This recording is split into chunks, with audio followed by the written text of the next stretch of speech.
വളാഞ്ചേരിയിൽ juice ഷോപ്പിന് തീപിടിച്ചു. വളാഞ്ചേരി കോഴിക്കോട് റോഡിൽ പാണ്ടി ഓട്ടോമൊബൈൽസിന് സമീപം പ്രവർത്തിക്കുന്ന ഫ്രാൻസിസ്കോ എന്ന സ്ഥാപനത്തിലാണ് തീപിടുത്തമുണ്ടായത്.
ഷോർട്ട് സർക്യൂട്ടാണ് തീപിടുത്തത്തിന് കാരണം എന്നാണ് പ്രാഥമിക നിഗമനം.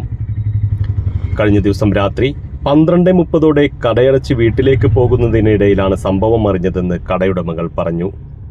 തിരൂരിൽ നിന്നുള്ള ഫയർഫോഴ്സ് യൂണിറ്റും വളാഞ്ചേരി പോലീസും സിവിൽ ഡിഫൻസ് ടീമും നാട്ടുകാരും ചേർന്ന് തീയണച്ചു.